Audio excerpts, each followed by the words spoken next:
I don't know if I've ever seen you with glasses on. It's very educated. Thanks.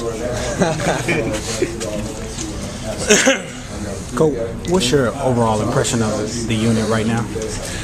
My offensive line, I think they're very focused and hardworking and on time and right into what we're doing, and they're getting better every week. I really like what we screwed up 3 or 4 things that kind of busted up drives where we could have blown that game open last week, and that part of it is disappointing, but I think they've been working hard and playing well the whole year. I just wish I could get some of the backups in more because they're competing hard for their jobs.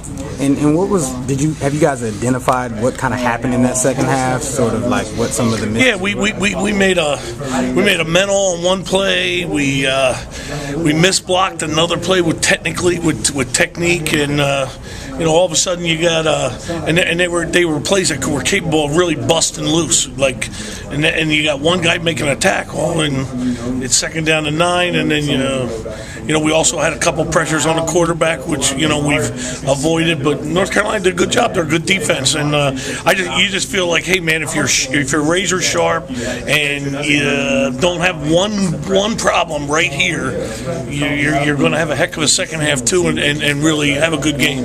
Coach talked about the left tackle spot on Monday, saying he needs more production there. What have you seen from all those guys? Yeah, well, Brandon's been playing with a left hand that's been bothering him a little bit, and he had to tape it up and stuff. So that's been bothering him from playing as good as he wants to be able to play, but he's been playing hard and practicing hard, and like I say, I think we have really good competition. I think we're close to being too deep across the board, and it's a trust factor. You want to get these games have been tight, these games have been real physical, and you don't feel like making too many changes in that area. But man, I think we're close to doing that as much as we can get away with. Is it a good thing or a bad thing that you got Chantrell and Malcolm kind of sitting there trying to find time to get in the game? Is that a good thing or a bad thing? Great thing. I think to me, great teams are built on competition. If you talk to Jimmy Johnson when he went to the Cowboys and they won the Super Bowl, he said that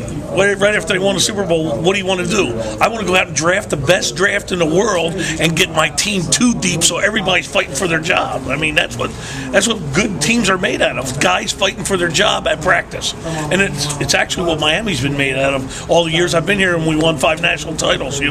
We fought for our jobs every day to keep them. And if you're not doing that, you really don't have a good team.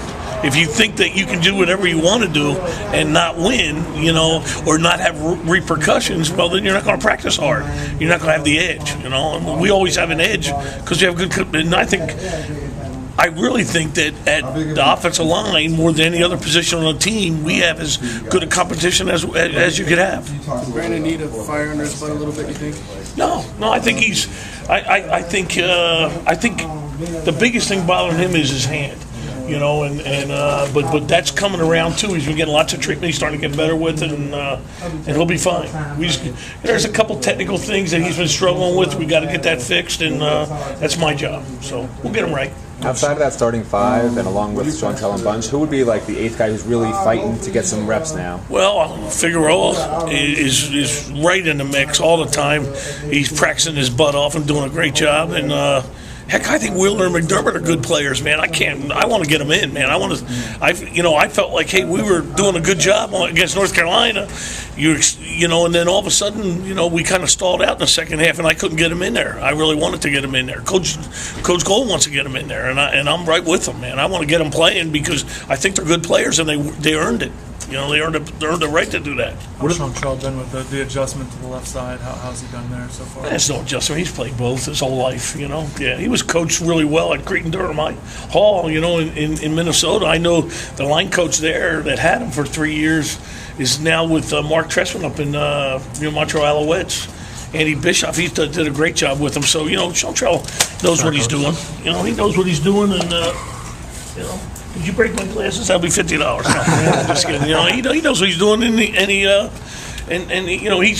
a little rusty coming off that back injury, but man, he's working his tail off and trying to get better. That's all I ask. Just work your ass off and be on time. Right? How close do you think he is to getting back to full? I think he's there. I think he's real close. He just you know, as you know, he maybe missed a little bit of reps and because this is another new offense. You know what I mean? And he missed a lot of time in the spring, and then you know with the back surgery, he missed a lot of time in the fall. So he's not as adept with the offense as the other guys are, but he's getting there. He's closing in. What are the challenges for your guys going up against this 3-4 defense this week? It's a big challenge. It's totally different than what we see. We see that look on third down, and it's not like the way they play it on first and second down. They play it like, you know, people that give us 30 packages give us an array of blitzes and all kinds of stuff like that. And these guys are playing the Coach Golden's very familiar with it. That's what he worked with Coach Grove with this for the whole time, and it's an interesting. You really have to create ways to get ready for it, and we're going to do everything we can to prepare for this, man. It's tough. Question for Coach Kehoe, please. Coach was pretty happy with Jonathan Feliciano. What can you talk about him a little bit? Tough guy and a hard worker, and man, just you want to know what Jonathan Feliciano? He's on the pride team, the punt team.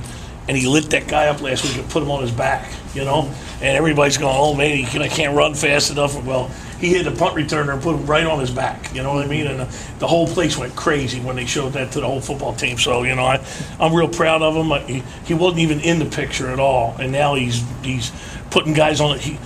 He had 4 pancakes, and then the Metro Rail right here is if you get a 5-second drive block, he had about 5 of those last week. Wow. So you know he's on guys and he's tearing after them and he's having fun and it makes it fun as a coach. Surprised now that he came out of nowhere. A lot of guys have surprised. You know they've been just coming.